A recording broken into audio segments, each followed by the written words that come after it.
So here, what's their independent and dependent variables?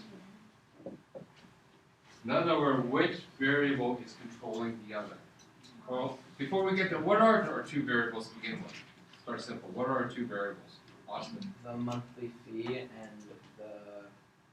each additional movie stream. Yeah, so we have a monthly fee, right? So monthly fee and the number of videos streamed. So we said number of videos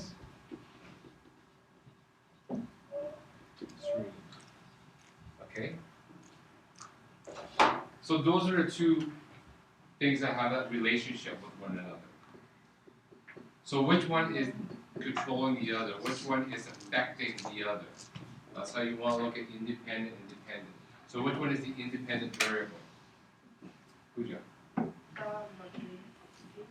The monthly fee is controlling, is affecting how many videos I rent, how many videos I stream. Oh no, so would it be the monthly cost? No, I'm just asking. Like that's the question you need to ask yourself, right? I'm asking these questions, and maybe I never emphasized this before. I'm asking these questions hopefully to teach you guys what questions you need to ask yourself as you write down your answer. Does it make sense? So I'm just, you gave me the answer. Just say, so monthly fee is affecting the number of videos that I stream. Does that sound like it makes sense? Kinda.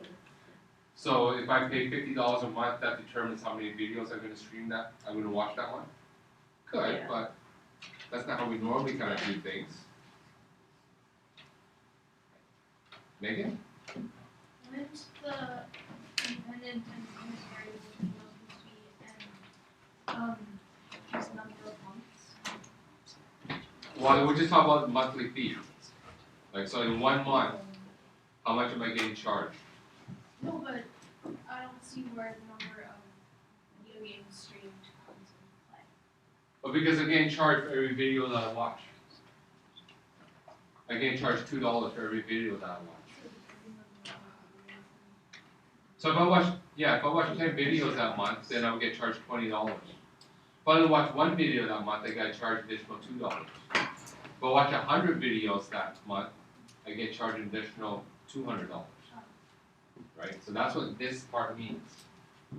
Right? For every additional movie I'm watching, they charge me an extra $2. So which was my independent and dependent? Which one is affecting the other? Dave? The independent is the videos you stream. The number of videos? Yeah. Right. It's almost like that text, the whole cell phone plan, right? The number of texts I make affects my actual plan. Here, the number of movies I choose to watch in that month will affect my monthly fee. So my dependent variable is my monthly fee. Okay. So what we're going to do for each of these independent variables, or so each of these variables, I'm just going to assign a letter, right? Because I don't like x's and y's, they're very descriptive. Right? Unless we're talking about x's and y's. But Mr. Tim, what if x and y helps you because when you do all the equations, you think of it, you like make a graph in your head? You say that now, but believe me, once you grade 10, we start talking about other things, and I start using h for height and d for distance. Through a lot of people for curve, like, where's my x? I don't understand where my x is. Well, we're not really talking about x's and y's all the time. We're talking about relationship between two things. And when we describe them as a function, as an equation, we want to use meaningful variable letters to describe that equation. I see. Okay? So we want to start getting into that mind frame now, right? How you map that to your graph is, well, which one's my independent variable? That goes along the horizontal x. I understand. Okay? Yeah. So you have a question, Pooja? No. Or you will volunteer a letter? Oh, yeah. Sure. Give me a letter for independent, number of video stream. Sorry? S? S? Sure. So we're gonna label that S. What's that S short for? Straight. Stream? Okay. And what about monthly fee? Secret cost. F? Sure, we'll go with F. Okay, so we have F for the fee and S for the number of video streams. So now when we write our equation, we write our dependent variable on the left side of the equal sign, right? Because that's the result. The dependent variable is the thing that's being affected, right? That is a result. So F is equal to something happening with our independent variable, right? In other words, our independent variable S, the number of videos, is going to affect our monthly fee.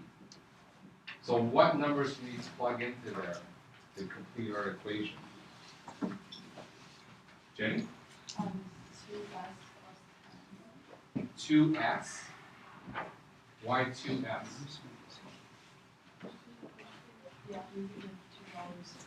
Yeah. So we see that this 2 here is tied in to the number of videos, right? So depending on the number of videos that we watch, we have to multiply it by 2 times the dollars. So again, an example, if I watch 100 videos, it'll cost me $200. And then you said, sort of what else? What's the 10? Right? So that's the number that gets totally unaffected by the number of videos I watch. I get charged $10 no matter what. I watch 0 videos, I watch 1 million videos. I get charged $10. And that's coming from here. Right? That's the value, that's the part that's unaffected by the number of videos that I watch. Okay, we call that an initial value. What's the actual mathematical term we refer that to as? We learned that last unit, the last class. Right? Now that we're given this equation, what is 10 really mathematically in the mathematical term? Okay. Yeah, a y-intercept. In other words, when my independent variable is set to 0, if I don't rent any videos or don't stream any videos, I get 10. Okay? So that's where we sort of draw the connection. So what's the monthly total if I rent or stream 25 videos that month? How can I calculate that? You do 25 times 2. So we do F is Oh, equal okay, to, okay. F equals, never mind. no, you're right. What? 25, so S you're saying was 25. Yeah. So 2 times 25. So we're plugging S, we're saying 25 videos we stream. So we're just plugging that into our equation. And then we got plus 10. Doesn't look so easy. So once we solve for that, what do we get? 50 plus 10, which gives us $60. So that's our fee. But what 25 videos that month, they get charged $60. You're real off.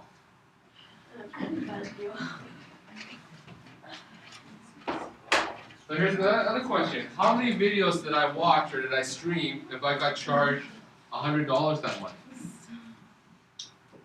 How do I solve for that? So I come in, I open my bill, I freak out because $100 for this video bill.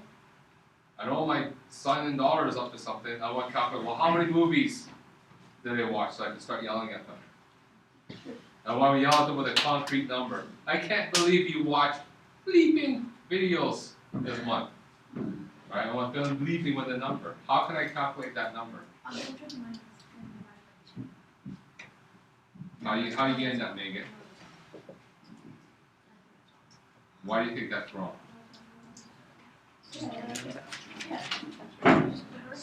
Well, yeah, reverse it. So let's use our equation that we got. So what number are we given now? 100, which is what? The fee. So we're given 100 here.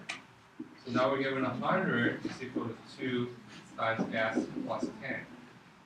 We want to solve for S. We want to know the number of videos that were streamed that month, which is S. So how can I solve? Going back to, my goodness, a couple of units ago, we went to solve for equations. Yeah. That's why that unit was so important. I didn't How do we solve for s now? Plus 10 minus. Who do? When you get rid of 10 on both sides, you subtract 10 from both sides. So I'm going to subtract 10 on both sides because I want to isolate for s. Right? So I get 2s plus 10 minus 10. Then I'm left with 90 is equal to 2s. And then you divide it to both sides. So I want to isolate for s by dividing by 2 because s right now is multiplied by 2. So I get s is equal to 45. I can't believe you guys watched 45 movies this month. That's ridiculous. That's a lot of videos. Well, it's actually 1.5 days. Okay, any questions to this example? Could you word it better next time? How can it be better worded? I found it worded very easy to understand. Oh, I found it very hard. Well, how could it be better? Why is it going to Well, sound I'm not as small. It's not about I surprise, it's didn't mean about to invoke clarity. that. Can you explain to me afterwards maybe how it is? Yeah. Because this is, to be honest, this is the thing that I'm struggling with, how to word problems better. And I'd be meaning to talk to Miss Churchill or Miss Young about this. I hate word problems. And we'll bring that up again.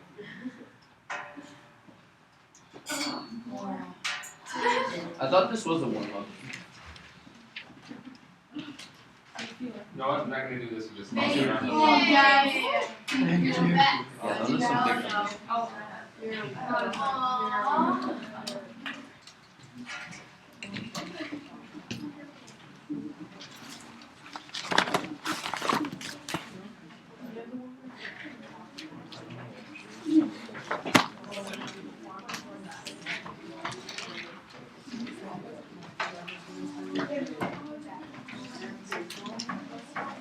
Okay, don't start writing yet, just I can have a handle for this.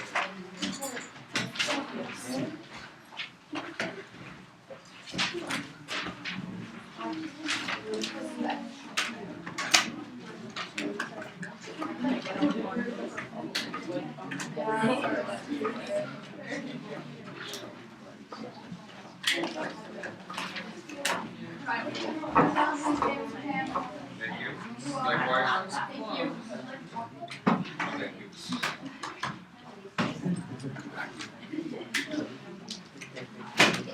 Okay, so believe it or not, today's lesson is really new content, but you guys actually know what we're in. Yay! I taught it to you 2 units ago. I tricked you into thinking that you're learning something that you have to learn again, which you kind of did, but we also applied it to something that you actually have to apply to now. Okay? So before we go there, so the equation before we just touched on is y equals mx plus b. Right? You remember that? And so what form was this equation in? What form do we call this? Standard. No. Well, what did it give us? What does this equation give us? This is why this equation of a line is so awesome. We can get in this form, it's awesome because it tells us 2 things. It tells us, Slope. good, so slope,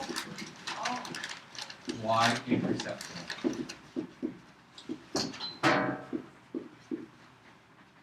Okay? I mean, the name is so self-descriptive. We call the slope y-intercept form because that's what that form tells us exactly what the slope is and what the y-intercept is. Unfortunately, not all linear equations come that way. So today we're going to talk about standard form. So the standard form of the equation of a line looks like ax plus by plus c is equal to 0. Okay? So this was what a standard form of the equation of a line looks like right here. So there are some instructions in A, B, and C. First of all, A, B, and C are integers.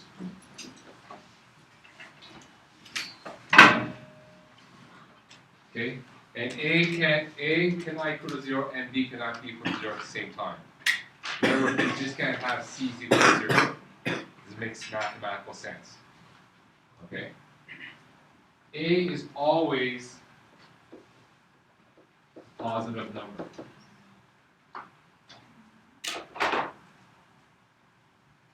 Okay? So we have those two restrictions of that form. Ax plus by plus c is equal to 0. ABC must be integers. A must always be positive. Any question, Jenny? No, that's okay. Okay. So first of all, just right off the bat, looking at the equation, straight observation. What do we know that's kind of unique about this equation? Or kind of cool, I think. B equals to 0. Yeah, it's equal to 0. B is One- equal to 0. No, it is equal to 0, right? One side of the equation, that's all we're looking for.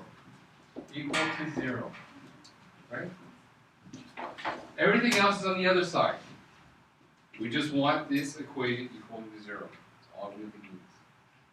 Okay? So we're going to talk about how we get an equation that looks like that in standard form into the form that really works for us. That tells us a lot of information about this line. So in other words, if I give you equation 2x plus y minus 1, what's the slope? What's the y-intercept? 2. Can we say? Oh, Sure. I know. Oh, slope's 2, and then I think the y-intercept is negative 1. Okay, we would think. It's hard to decipher. We'll see if you're right or not. What we want to do is, we're given an equation like this in standard form, or even not so standard form. What do we notice about y is equal to mx plus b?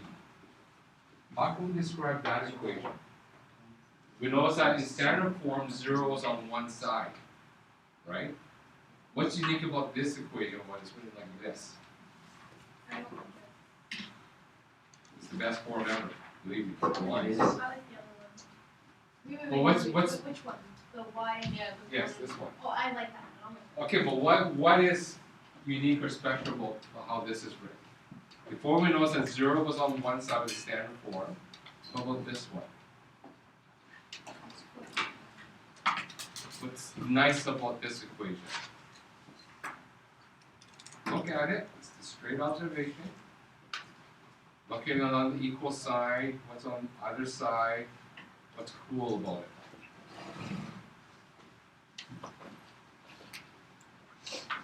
What's cool about it? Jenny?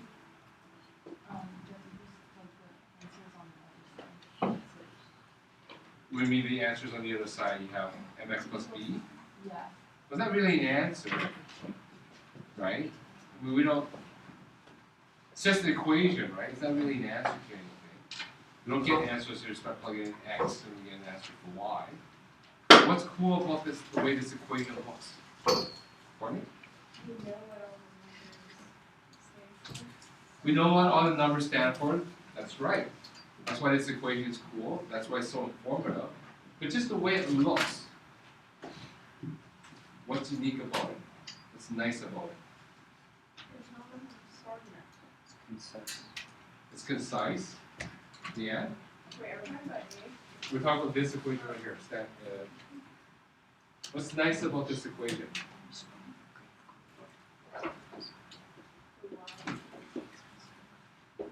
Y is all by itself. Right? How do we describe that? Isolated variable. Isolate. Y is isolated. So remember way back in that unit when I gave you an equation that looks like, A is equal to LW, whole bunch of letters. So I say, you know what? Isolate for L. What did you have to do? You did L is The A equal divided by to W. A over W, right? So we just isolate for L. All here what we're doing here is we're isolating for Y, right? So you hopefully had developed those skills 2 units ago, on how we isolate for a variable, given that we have a whack of variables and some numbers thrown in maybe. So here, how do we isolate for y? Let's start slow. Okay? Sure, we'll start off adding 1 to both sides. So I'll get 2x plus y minus 1 plus 1 is equal to 1. And then you divide. Okay, wait. So I get 2x plus 1. I'm going to clean this up a little bit. Is equal to 1. And then you divide 2. I divide 2 by both sides. How come I divide 2 by both sides? To get rid of the 2. Oh, wait, no. 2x. What about 2x? Do you want to divide by 2x? Subtract it. Yeah, we want to subtract 2x Yeah, to yeah. both sides now, right? We have 2x plus y minus 2x is equal to 1 minus 2x. And then we put y equals 1. So y is equal to 1 minus 2x, Is equal to 2x minus right? Again, I want to clean this up a bit, and I got y. So what did you say, Paul? 1. Y is equal to 2x minus 1. Wait, why'd you switch 1 and minus So it can be y equals mx. So I just want the x side because we're pretty about mx plus b. 1? Then it's not. Yeah, it's not the same equation. Why is it the same? Because you're understanding. Wouldn't it be negative? Exactly. 2x minus 1. So let's. I'm kind of. We weren't paying attention here. Need everybody paying attention. Fundamental mistake we made in that unit before when we switch things around. When you want to flip these things around, you can, but you need to carry the sign across as well. So here the negative is with the negative 2x. So that's got to stay. Here it's a plus. So that's got to be a plus 1. Oh no. Right?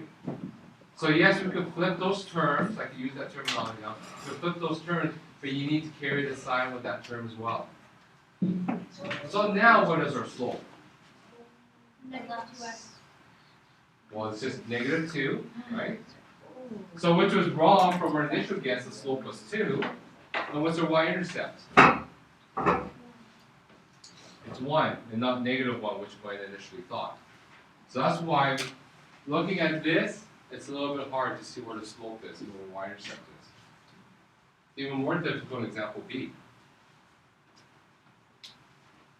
Right? Hard to tell what the slope is, hard to tell what the y-intercept is.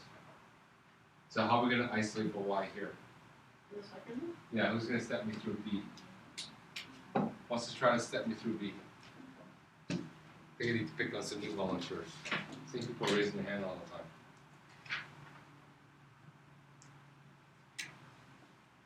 Any other volunteers try to isolate for y?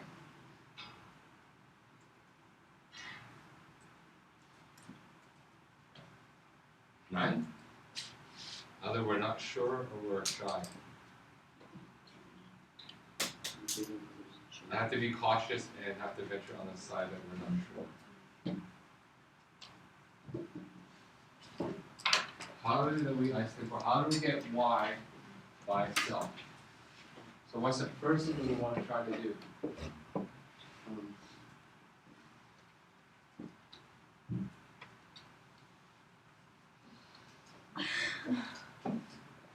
We want to try to add and subtract things, right? So what can we add or subtract to this side to get rid of something? We were adding the not divided. No, because we still have addition and subtraction here on this side. So the first thing we want to do is add and subtract to get rid of terms.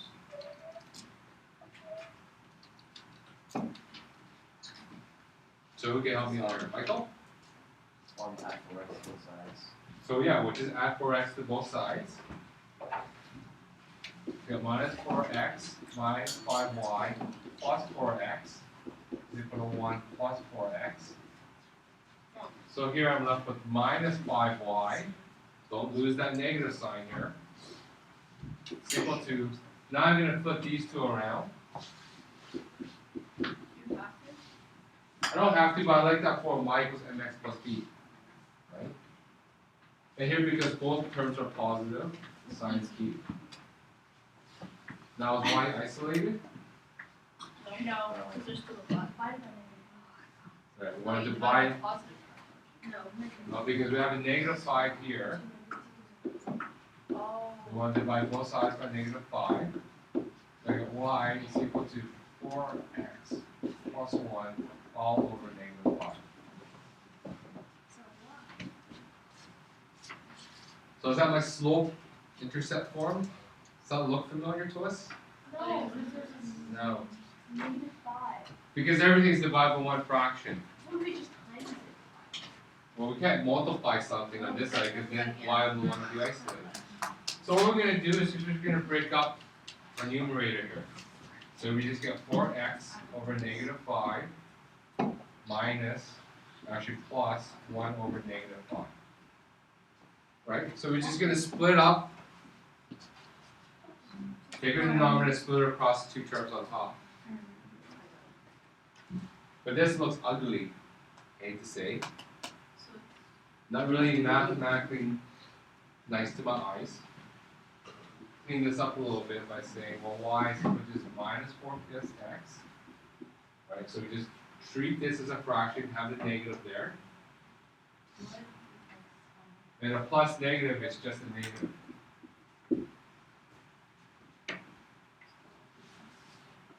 Still a fraction. Question, Jenny? Did I confuse you with something? Y is the what?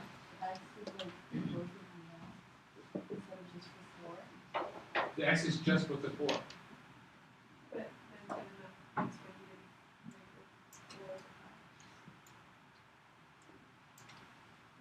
So the confuse between this part to this part? She's confused about like the x. Right? Like how the x applies to -4/5 instead of just 4.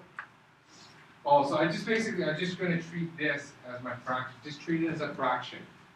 You're going to pull the x out and just look at that number just as a fraction. Right? So this is just really the same minus 4/5. Right? And then my x is to the side. So times x? Yeah, so basically I have a fraction negative 4/5 multiplied by x. So is your slope negative 4? Yeah, so now my slope is negative 4/5. Well, my intercept is negative 1/5, right? Now I can easily take that off once it's in this form. Okay, I think, was there another example? No. Wait, to graph this, would you just have to like do it like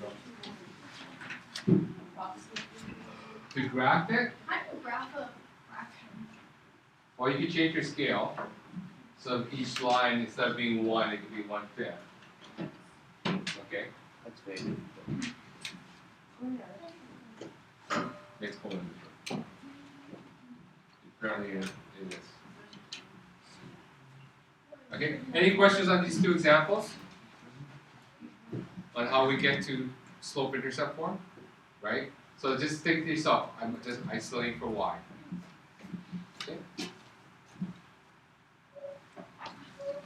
So here we sort of want to go backwards, or in other words, we want to go through the convention of expressing it in standard form.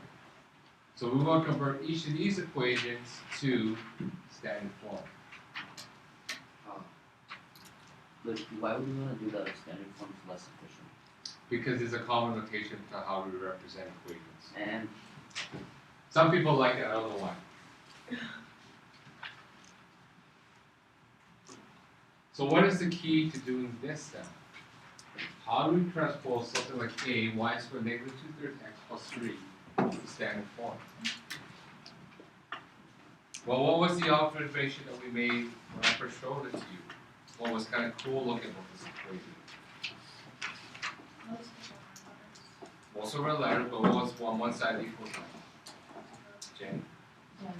0, right? In other words, we have to get rid of everything on one side. So here, where are we going to start? Which side do you want to choose to get rid of stuff? Sarah, choose a side for me. The right side? Okay. So which thing on the right side do you want to get rid of first? The 3? Okay, so how can I get rid of 3 on that side? Yeah, so you subtract 3 from both sides.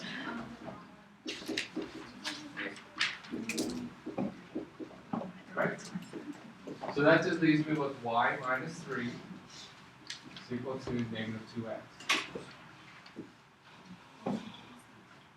So I still have something on the right side. That's the side that we chose to target to 0, make it 0. So what are we still left with it? Negative 2. Yeah, so how do I get rid of the negative 2x? You divide both sides by negative. Well, if I divide it, I'm not really going to get rid of it. I'm just going to make it 1. Right? Anything divided by anything is going to be 1. Yeah, well, I'm not subtracting negative 2x. Correct. So I want to add 2x here. There, you have 0. That's what we're going for. We're going for a 0. I know, it sounds weird in math. Well, you should go for So why 100. didn't we just do y minus y? We could have, but we just chose, Sarah just chose the right side. Sorry guys. Nothing wrong. It's okay. Just do y minus y. So we're going to add 2x to both sides. And here we get y minus 3 plus 2x is equal to 0. Good. Is that in the order that we wanted though? No. No. So which one's A and which one's B? Well, A is the one that goes with x, B is the one that goes with B, and C is the, sorry, B is the one that goes with y, and C is the one that has no letters. Wait, but A is not allowed to. A is always positive, but we have negative 2x. No, it's Oh, no, positive. So let's rearrange this, right? So we want x first, so we got 2x, it's a positive, so we don't write the positive there. We got plus y minus 3 is equal to 0. That's it. Right? How do we get 0 on one side? So it's just a matter of really adding, subtracting things.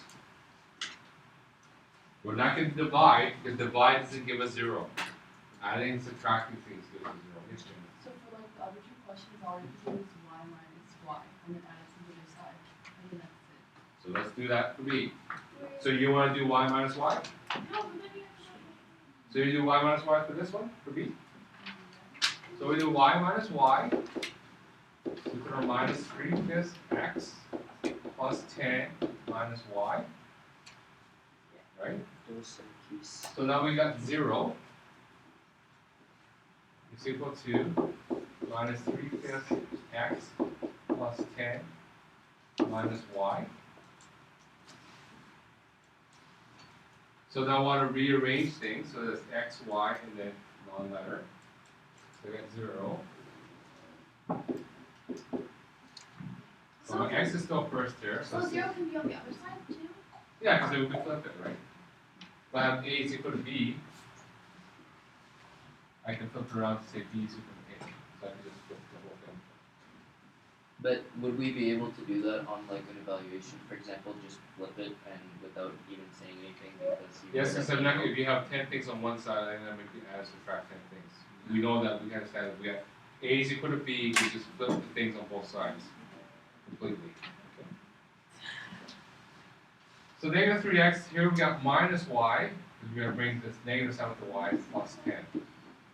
So is this in standard form? Is this in standard form? How come?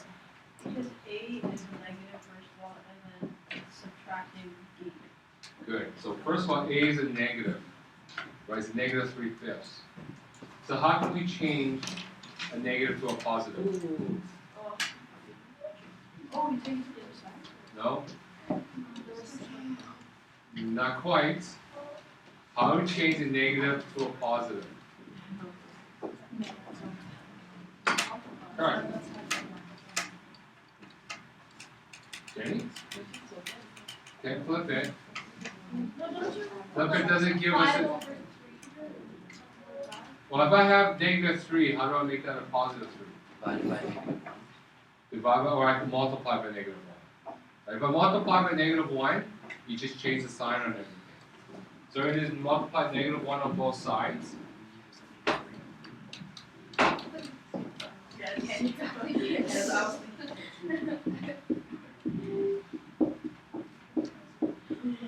Right?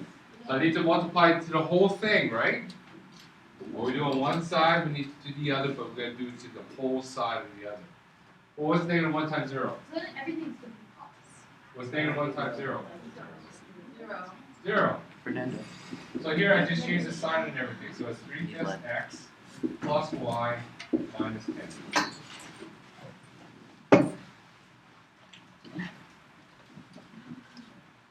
Right? So now we got a is positive. Is that now in standard form? No, but yes, yes. Cheers, No. man. Who say yes? Raise their hand. They don't. 3 people? Who say no? So a lot of people say no. Why you say no, Brian? Doesn't look right, okay. Anthony? Well, no, we got x, y, and then 9 letters, so that's in the right order. Zero is not on the. Oh, you're subtracting. Wait, Sarah? Does it matter what ten is? No, that value, we just know the value is negative, that's all. Wait, what'd she say? No, no, it's okay, you can leave it like this. Okay, then it's. Wait, sorry, which one is that? I said you can leave the 0 on the left side. Okay, then never mind. So I'll help that. So what is it for you? It's. Right now the equation is ax plus by minus c. So a is 3/5, b is 1, c is negative 10. But don't you need it a lot? No? All this is saying that we just have some value there. So it's good to see is plus negative 10. Okay? So in other words, c is negative 10. They just, why did A and B have to be positive? No, just a has to be positive. 7 feet tall. Which is just the rules. A has to be positive. What else did A, B, and C have to be? Integers. Integers. Do we have integers here? Yes. No. No. So how do I get rid of the fact that we have fractions there? Nicholas. Yeah, you just get multiply by, we'll just multiply by the lowest common multiple of our denominators. We'll have one denominator, it has to be 5. So multiply both sides by 5. So what's 5 times 0? Oh. So now you know why it's awesome to have 0 on one side of the equation? Yeah. I can multiply by anything, I still gonna get 0. So 0 is equal to 3x plus 5y minus 50. Now is this standard form? Yes. Yes.